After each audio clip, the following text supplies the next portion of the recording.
Hello আসসালামু আলাইকুম। আমি তোরা খান চলে এলাম ভিন্ন রকম একটি ভিডিও নিয়ে।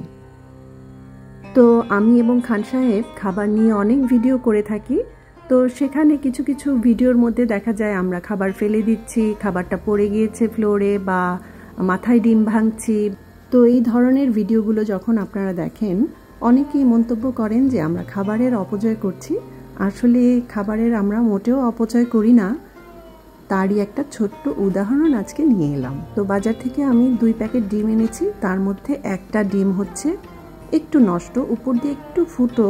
এই ডিমটা আসলে খাবারের উপযোগী না, তো এই ডিমটা আমাকে ফেলেই দিতে হবে। কিন্তু ডিমটা কিন্তু দেখতে একদম ভালো ডিমের মতোই লাগছে। তো ক্যামেরাতে যদি এই ডিমটা আমি না দেখাই, তাহলে কিন্তু কেউ বুঝতেও পারবে না এই ডিমটা যে নষ্ট।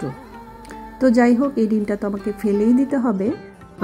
তো ফেলে দেওয়ার আগে আমি এবং খান সাহেব এই ডিমটা দিয়ে একটা ফানি ভিডিও বানাবো, তারপরে ফেলবো। তো অনেকেরই ধারণা আমরা ভিডিওর জন্য খাবারের অপচয় করি। আসলে কিন্তু ব্যাপারটা মোটেও সেরকম নয়। আর এই পৃথিবীতে আমরা কিন্তু খাবারের জন্য, একটু ভালো থাকার জন্যই সব কাজকর্ম করি। আর সেখানে একটা ভিডিওর জন্য আমি খাবার নষ্ট করব, সেটা কিন্তু হতেই পারে না। আর সেরকম মন মানসিকতাও আমার এবং খান সাহেবের কারোই নেই। তো এটা ছিল একটা সংশোধনী ভিডিও। তো যারা কিনা আসলে আমাদের ভিডিও দেখে ভুল ধারণা করেন, আজকের ভিডিওটা তাদের জন্য।